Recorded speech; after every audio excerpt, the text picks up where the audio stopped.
So we come now to the reading of the gospel, and I want to welcome those of you that will be joining us on YouTube or Reddit or any number of social platforms. We're glad you're here. And for everyone, you may remember back in the old days, in antiquity, back BC, before COVID, when the gospel was read, we would, as a prelude, sing what was known as a gradual hymn. And the word gradual really meant that there was a transition between the readings of the Old Testament, Psalm, and New Testament, and the reading of the gospel. And in order to bring gravity to the reading of the gospel, we would sing a gradual hymn. Well, I'm not going to sing, but I cannot resist offering one of the great Anglican hymns, really of all time, by John Dykes, called "The King of Love, My Shepherd Is."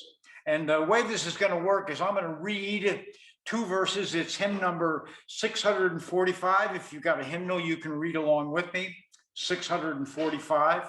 But I'm going to read two verses of the hymn, and then I'm going to read the gospel, and then I'm going to read another two verses of the hymn because it's just worth it. You will remember the tune, "The King of Love." And that's how it goes. We're not going to be singing. No singing. "The King of Love, my shepherd is, whose goodness faileth never. I nothing lack if I am his, and he is mine forever. Where streams of living water flow, my ransomed soul he leadeth, and where the verdant pastures grow, with food celestial feedeth." And this is the Holy Gospel of our Lord Jesus Christ according to St. John. Glory to you, Lord Christ. Now Jesus said, "I am the good shepherd. The good shepherd lays down his life for the sheep. The hired hand, who is not the shepherd and does not own the sheep, sees the wolf coming and leaves the sheep and runs away. And the wolf snatches them and scatters them. The hired hand runs away because a hired hand does not care for the sheep. I am the good shepherd. I know my own, and my own know me, just as the Father knows me, and I know the Father. And I lay down my life for the sheep. I have other sheep that do not belong to this fold. I must bring them also, and they will listen to my voice. So there will be one flock, one shepherd. Now, for this reason, the Father loves me, because I lay down my life in order to take it up again. No one takes it from me, but I lay it down of my own accord. I have power to lay it down, and I have power to take it up again. I have received this command from my Father." And that is the gospel of the Lord. Praise to you, Lord Christ. And again, verses 5 and 6. "Thou spreadst a table in my sight, thy unction grace bestoweth, and oh, what transport of delight from thy pure chalice floweth. And so, through all the length of days, thy goodness faileth never.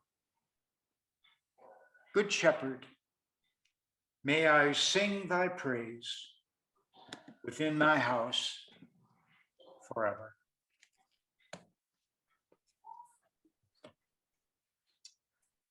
Let's take just a moment, shall we, on this magnificent Sunday morning to center.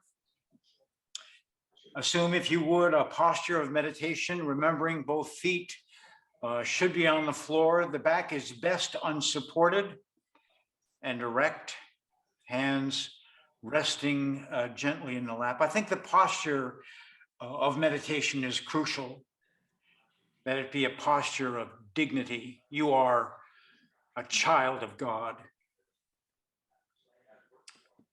And this morning we'll come first, bringing the awareness into the breath.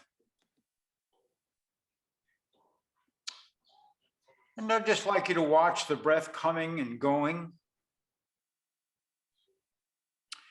And lengthen it out, slow it down. If you've been like me, you've been going pretty hard all week. Just take a break, you deserve it. Breathe. And let the mind quiet.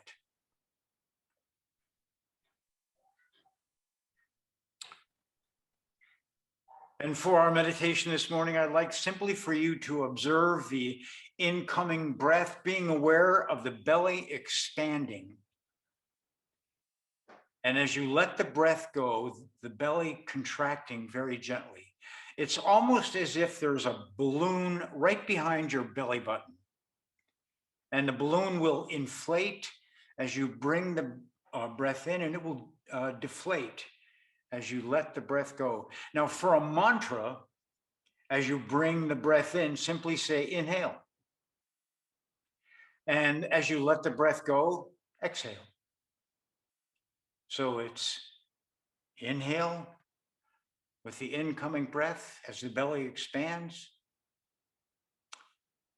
Exhale as you let the breath go and the belly contracts. Inhale.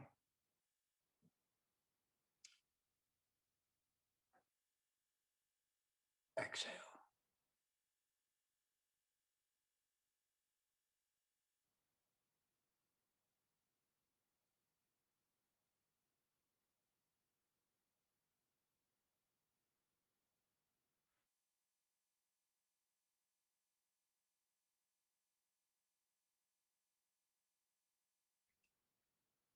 Inhale.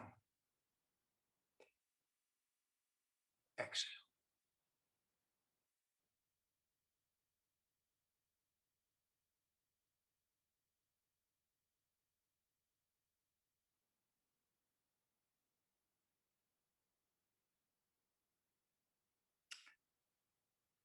Now just coming back into the room.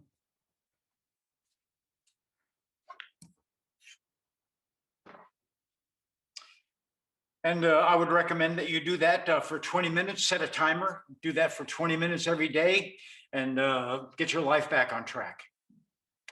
So this is the Sunday of the Good Shepherd.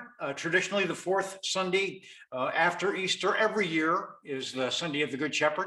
A lot of people like to call it, especially Old Testament scholars, the 23rd Psalm Sunday, because we do get the 23rd Psalm every Sunday, the fourth Sunday after Easter, but we get in year A, verses 1 through 10 of chapter 10 in John's Gospel. Year B this year, we get verses 11 to 18. In year C, we get 19 to 20 something. So we get different portions of the gospel, but it's always the Good Shepherd Sundays. You know, it shouldn't be surprising. Maria Montessori, when she was forming her program for Christian education, decided to call the program the Catechesis of the Good Shepherd. And one of the things that she noticed about children is how drawn they were to the image of the Good Shepherd. Maybe you were too. You know, attending Sunday school as a little kid, you know, the images of the Good Shepherd. I know you, in my family, we had one of those big illustrated Bibles where there were paintings, you know, and as a kid, you know, you just look at the pictures. And I was always drawn to the image of Jesus with a sheep draped over his shoulders, you know, kind of an immaculate looking little lamb, and Jesus looking very providential and caregiving. You know, one of the things that pilgrims like to do in the Holy Land is shop. And you can go to Bethlehem. That's where they make all those images in olive wood. And the most prevalent, the most obviously sold image is the image of the Good Shepherd. You can get a little statue of Jesus, you know, with a sheep draped over his neck. And you can get them in any price range. I mean, they have little ones that go for like $5 or $10, and then you can go for big ones that are really intricately carved. And there's the detail on them is just beautiful, several, you know, $100. But anyway, it's the most sold. I mean, they just disappear. You know, pilgrims want to take the Good Shepherd home, and why not? Why not? It's a very comforting image. But it's the temptation is to over sentimentalize it. You know, like the Good Shepherd is just for children. And there's a danger in that as we mature in our faith. What is Jesus talking about in the parable and the story of the Good Shepherd? Why does John devote an entire chapter to Jesus and the image of the Good Shepherd? You know, it's one of the things that's been interesting about the pandemic. I'm sure it's been true to you too, is who do you listen to? You know, when the pandemic first started, like what wisdom were you going to trust? What TV channel did you turn into? Which of your friends' information did you pay attention to? How scary is this stuff? You know, I remember what got my attention when I looked at the TV screen and it said, NBA cancels the rest of the season. I said, okay. And then in the same thing was like Boston Marathon canceled. I thought, now, that's a town based on history and tradition. When they pull the plug on something like the marathon, anyway, what voices do we listen to? You know, here we are now at a time when most of the people who really were lined up, anxious to get the vaccinations, as I was, you know, I'm an old guy. I mean, the evidence pretty much suggested that if somebody like me got it, that'd be the end of the road. And I'm not really interested yet. I mean, don't get me wrong. I can't wait to die. It'll be a great adventure, probably the greatest I've ever been on, but that'll have its time. And if they suggest that the vaccination might delay that inevitability, I'll take it. And not only that, but my wife was extremely and continues to be extremely vulnerable just for health reasons. But there's a lot of people that don't think that's such a good idea. Who do you listen to? What voice do you trust? And there are a lot of them. A lot of voices out there competing not only for your dollars, but they're competing for your heart too. Competing for your emotions and affections, for your respect. Who do you listen to? Who do you pay attention to? Jesus says, I'm the Good Shepherd. My own know me, and they know my voice. Who do you pay attention to? Now, 6 times in the gospel, 6 times in John's gospel specifically, Jesus utters what are called the I am statements. I am statements. I am living water. I am the light of the world. I am the bread of heaven. I am the resurrection. I am the sheep gate. I am the true vine. I am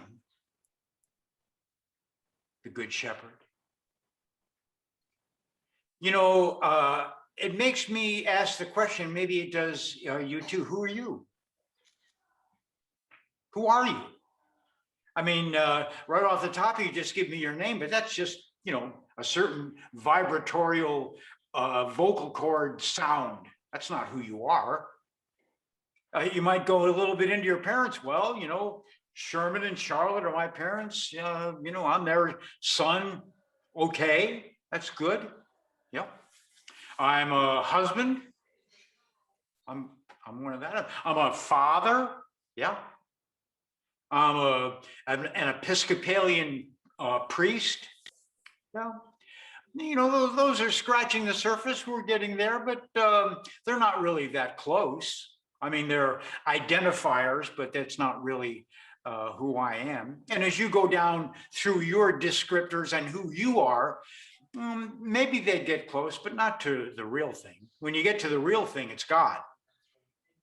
What you really are is God. It's what you really are. You know, I was watching an interesting episode of a TV show. I really like this TV show. It's one of those many episode things. And in it, there's a young woman, very attractive young woman, and a young guy, and she's going to his apartment. And we know that they're involved. They love each other. They've been intimate. They got all that behind them. And she comes into the apartment and he says to her, I've got something for you. Oh, how great. I can't wait to see. And he said, it's over there by the sofa on the coffee table. Go see what it is. And she's excited and runs over there, sits down on the sofa. And the only thing on the coffee table is a very plain looking cardboard box.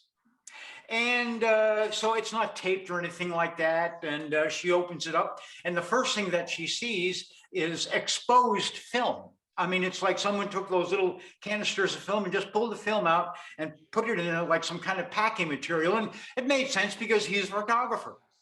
And so she looks at that and kind of pulls these rolls out, and inside and underneath that, there's another package, and it's more ornately wrapped, and there's a little bow on top, and she's got a little excited look on her face, and she pulls that out and opens that up, and inside, and there's more packing material on top. And, you know, it's not quite to the shredded newspaper, but it's kind of like that. I couldn't really identify what the packing material was, but, you know, she kind of goes through that. Now she's got a little more curious of a look on her face, and she's unpacking that, pulled out, and there's another package in there, very ornately wrapped. And she gets into that and goes through about 3 more boxes, and they're all kind of more elegant as they go.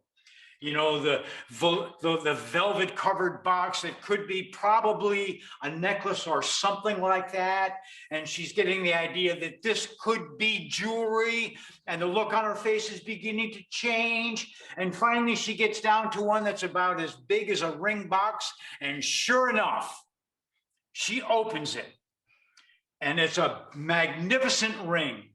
And he looks at her. He's now sitting in a chair across from her, and he says, marry me. And that's like identity. Identity, layers and layers and layers and layers till you get down to the real thing. Get down to the real thing. Now, one of the things that you have to understand about the Good Shepherd, and you have to do a little homework. I'm sorry, but, you know, suggested reading as a prelude to the 10th chapter of John's Gospel, head on back to Ezekiel. And the image of God as Good Shepherd is prominent there. And what Ezekiel,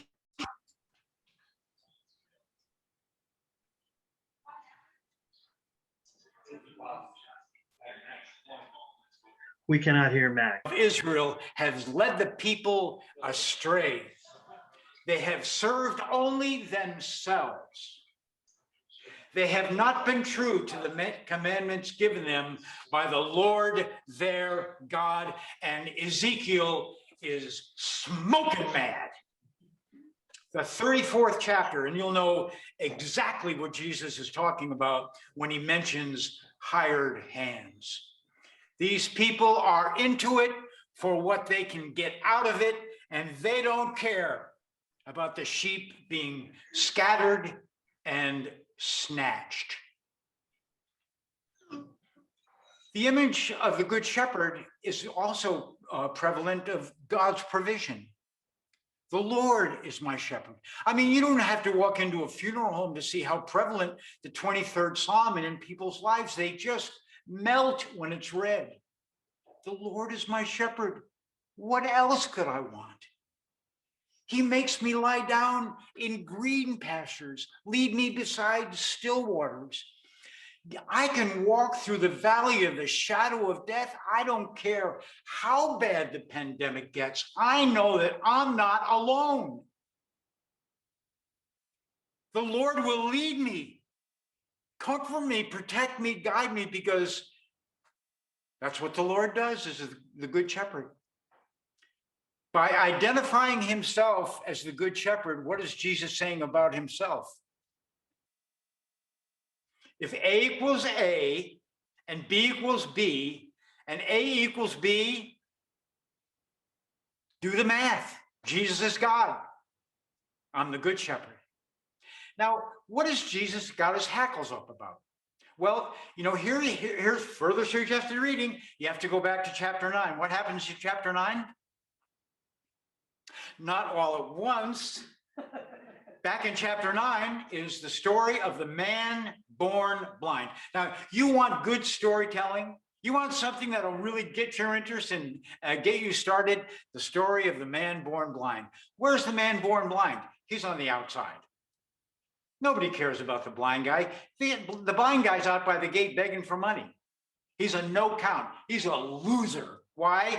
Because probably he or somebody else has misbehaved, and that's why he's blind. Now, who does Jesus care about? Well, he's the Good Shepherd. He's going to care about the blind guy first. And he's going to go to the blind guy, and he said, how would you like sight? I'd like sight. Good, here's sight. So the blind guy can now see. Now, the unfortunate thing is that now, because he can see, he raises all kinds of controversy. Where? In the synagogue. Why? Because Jesus has more authority than they do. And what are they? Hired hands. They're going to bring the hammer down on this guy. Well, who healed you? What do you know about him? Hang on. All I know is I was born blind, but now I can see. How much explanation do I have to give you people? And it gets worse and worse and worse, and they throw him out of the synagogue. And Jesus said, I'm the Good Shepherd. And these people are like hired hands. They don't give a rip about anything other than themselves and their own provision, but I do. Matter of fact, in the end, what's going to happen is I'm going to give my whole life, to what I know is love. Because that's what the Father has given me. That's what I'm pouring into you, my disciples, and into the whole world. And I'm going to give it on every different level. I'm going to give it, number one, I'm going to give my life first of all, because I'm going to make the decision to become a human being. I'm going to incarnate by decision. And trust me, if any of you had the choice, would you like to go down to the planet Earth, or would you rather hang out with me up here in heaven? There wouldn't even be a choice. I mean, when you talk to these people that have had near-death experiences and they've gotten even a glimpse of the other side, they don't want to go back. Are you kidding me? Who would choose to put up with what you have to put up with here on the planet? I mean, if it gets a little too cold, you complain. It's a little too hot, you complain. Not enough water, you complain. Too much water, you complain. And then you die. You know, who would choose that? Jesus chose that. I'm going to give my life for what? For love.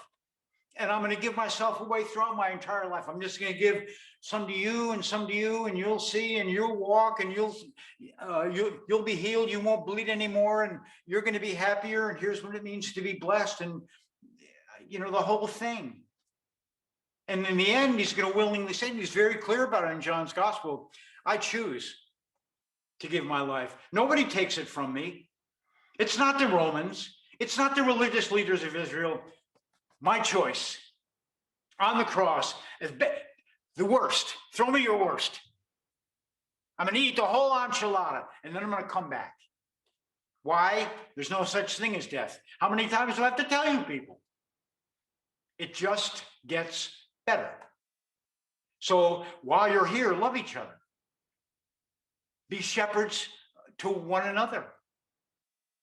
Especially, like this little blind guy who was outside at the gate begging for money. When you see people like that, tend toward that direction. The Franciscans call it preferential option for the poor. But, again, getting back to the issue of authority and the voices that we pay attention to, the voice that we understand most clearly when we listen most carefully is the voice of love, isn't it? We recognize, oh, that's love. You know, one of the great things about being a pastor, and especially in a little, podunk town like St. Helena, people go there to get married. I had a privilege over a course of my career to marry a lot of people. And one of the things I loved, I loved everything about weddings, but I loved especially the high point of a marriage ceremony, which are the vows and the rings, where a person would say, I'm in. I'm totally in. I'm in no matter what. I'm in thick, I'm in thin, I'm in better, I'm in worse, rich, poor, I'm in. Totally. And they mean it. They do. They mean, and you can feel it. You can feel it because it's unconditional love. And you know what that is.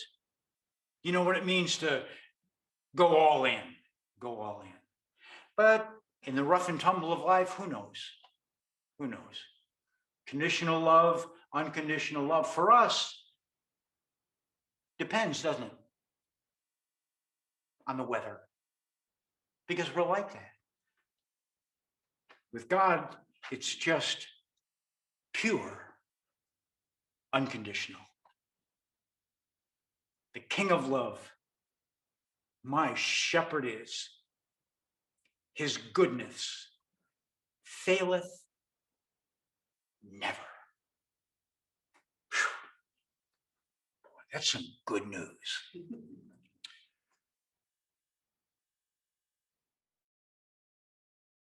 Contributions to St. Luke's Episcopal Church help to make the digital ministry and other outreach within the community possible. If it is in your heart to make a donation, St. Luke's secure PayPal link, as well as the church's mailing information, may be found in the description of this video. Thank you.